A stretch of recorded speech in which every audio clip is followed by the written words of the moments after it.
এক রাতের কথা। আম্মা তাহাজ্জুদ পড়তে উঠেছিলেন।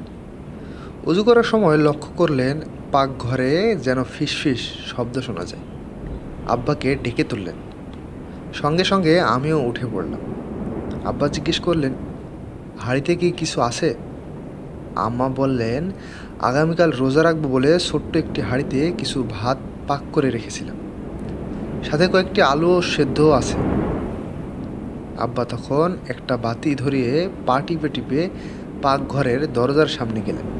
ভিতরে যারা ছিল ওদের ডেকে বললেন, বাতি নাও এবং ভাত কয়টা নিয়ে যাও, হাঁড়ি পাতিলে হাত দিও না। চোর পেলেই পিটাতে হবে সে ধারণার বশবর্তী হয়ে কচি হাতেই একটা লাঠি নিয়ে বারান্দায় আম্মার পাশে এসে দাঁড়িয়েছিলাম। একসময় দেখলাম ভাত কটি পরনের কাপড়ে লেপটে ধীর গতিতে বের হয়ে যাচ্ছেন দুটি নারী মূর্তি। আব্বা কিছুই বললেন না। আম্মা ওদের ডেকে বললেন, এভাবে কেন এলে? কাল দিনে এসে খেয়ে যেও।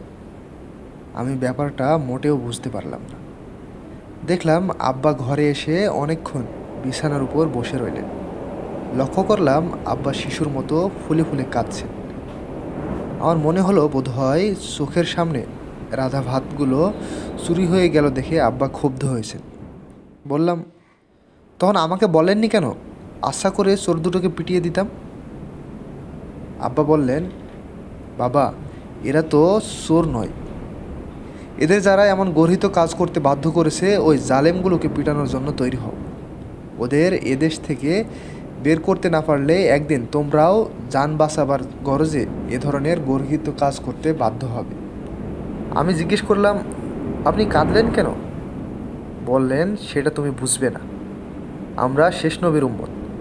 দুনিয়ার সকল জাতির উপরে থাকার কথা আমাদের, কিন্তু আজ আমাদের না জানি কত বড় মাপের পাপের কারণে এ জাতের বৌঝিরা পর্যন্ত সিসকে চুরির মতো জঘন্য কাজে নামতে বাধ্য হয়েছে। বর্তমান এনজিও কবলিত মুসলিম নারীদের বেহায়া বেলেল্লা কর্মকাণ্ড দেখার আগেই আমার আব্বা দুনিয়া থেকে চলে গেছেন। অনুমান করি এ দৃশ্য সে সময়কার আমাদের পিতৃপুরুষেরা দেখলে হয়তো অনুশোচনায় কাঁদতেও ভুলে যেতেন। কারণ আমাদের সমাজের যেসব মেয়ে বিদেশি বিজাতীয় এনজিওদের কবলে গিয়ে পতিত হয়েছে, এদের অজুহাতটাও তো পেটের সমস্যার সমাধানে।